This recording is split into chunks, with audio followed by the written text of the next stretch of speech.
እግዚአብሔር ሰውን ለማዳን ለምን ሰው ይሆን ሌላ የማዳኛ መንገድ ለምን አርመረጠ? በጣም ጥሩ ጥያቄ። አሁን የለበስከው ጃኬት ጥቁር ነው፣ ለምን ነጭ ያልመረጥከው? ስለተስማማኝ ነው፣ ስለፈለኩት። አንተ ስለፈለክ መልሱ አለቀየ። እግዚአብሔርም ሰውን ለማዳን ሰው መሆን ነው ማለት ነው የተስማማው። የወደደው እሱ ነው ማለት ነው። አሁን መሰረታዊ ሰው የማይረዳው ነገር ምንድነው? እግዚአብሔር ለምንድን ነው ይሄን የመረጠው? ይህ ማለት ለምንድን ነው ታዲያ ዓለምን የፈጠረው? ራሱ ስለወደደ አይደል? የፈጠረውን ዓለም ለማዳን ደግሞ ሌላ መንገድ ነው የቀየሰው። ያ መንገድ ደግሞ ሰው መሆን ነው። ስለዚህ ሰው መሆን ነው። ለምን ሰው ሆነ ብለን ስናነሳ ግን ወደ 10 መልሶችን ላስቀምጥ ይችላል። በቃ ለምሳሌ ሰው የሆነበት አንዱ ትልቁ ጉዳይ መዳኛ መንገድ ይሄን ያደረገው ጉዳዩ እስከዚህ የሚያደርስ መሆኑን ያሳያል። የሰው ልጅ ያጠፋው ጥፋት፣ የሰው ልጅ የበደለው በደል እግዚአብሔርን ሰው እስኪሆን የሚያደርስ ሆኖ እናገኛለን። ምክንያቱም እግዚአብሔራዊ ባህሪ ሰብአዊ ባህሪን መዋሃድ በጣም ከባድ ነገር ነው። ይሄ ማለት በጣም ልዑል የሆነውን እግዚአብሔርን ነው ትሁት ስጋን ተዋህደ እያልን ያለን። ይሄ አሁን በጣም መውረድና ለሚያሳየው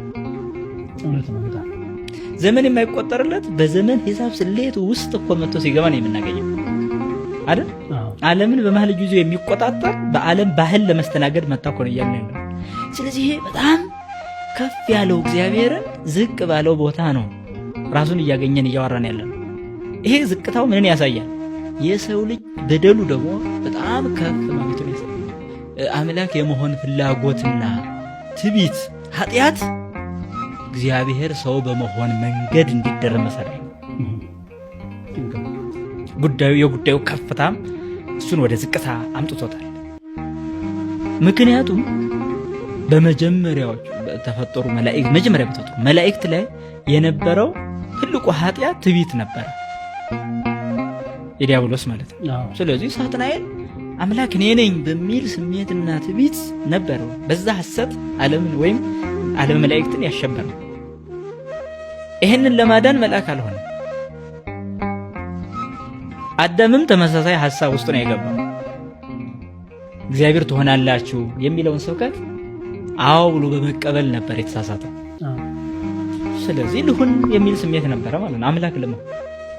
ከዛኛው ስሜት ጋር ተመሳሳይ ነው፣ ትዕቢት ነው።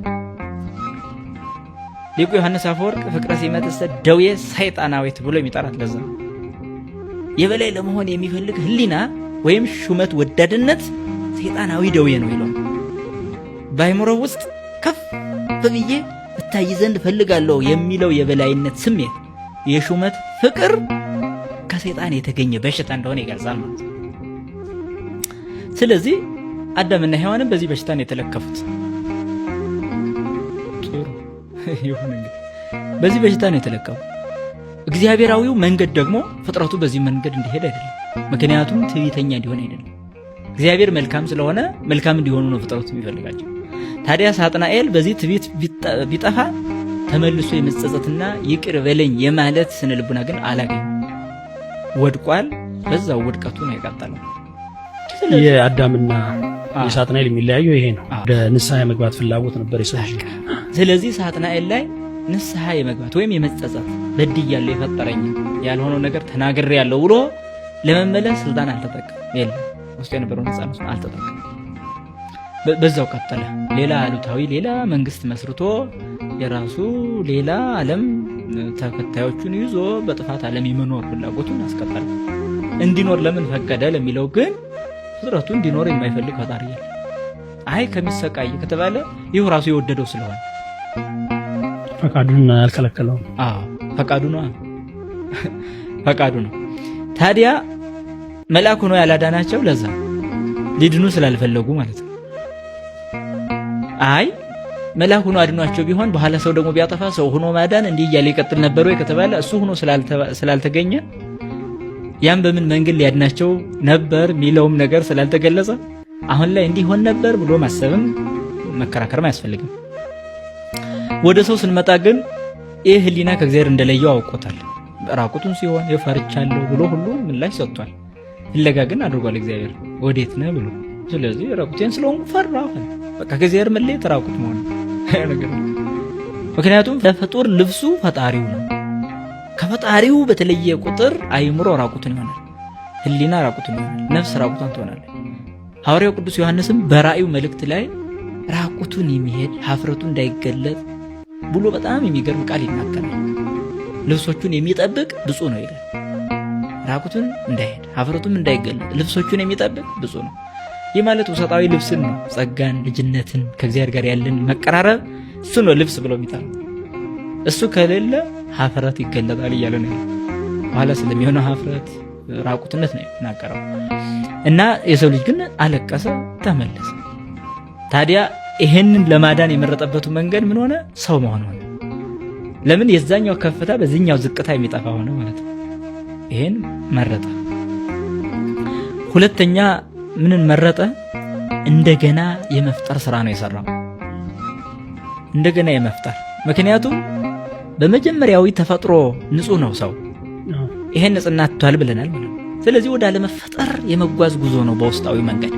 በአካለ ስጋ ተፈጥሮ አለ ብንልም እንኳን ውሳጣዊው የመንፈስ ህይወት ግን ወደ አለመፈጠር ተመልሷል። ይህ ማለት ከእግዚአብሔር ርቋል፣ ጠፍቷል። ስለዚህ ይሄ እንደገና ዳግም ተፈጥሮ ያስፈልገዋል ነው ሰው። በቃ አዲስ ፍጥረት አደረገ የሚለው አለቃ። ስለዚህ እንደገና ሊፈጥር ስለሆነ በፍጡር በኩል ማዳን አልፈለገም። ምክንያቱም ፍጡር አይፈጥርምና መጀመሪያም የፈጠረን እሱ ነው። እንደገና የተበላሸውን ሸክላ የተሰበረውን ሸክላ እንደገና ከስክሳ አንዲት ሰራተኛ ሸክላ ሰሪ በውሃ ለውሳ እንደገና አዲስ አድርጋ በእሳት ተኩሳ ወደ ነበረ ማንነቱ ትመለሳለች። ስለዚህ አንድ ሸክላ ሰሪ እንደዛ አድርጋ የሰራችውን ቢሰበር ሌላ የማይችል ሰው ይሰራ ቢባል ማይሆን ነገር ነው። ስለዚህ የሰው ልጅ ባህሪም ተሰበረ፣ ከፈጣሪው ራቀ። ለጸጋ መቋጠሪያ የሚሆን ማንነት የለውም።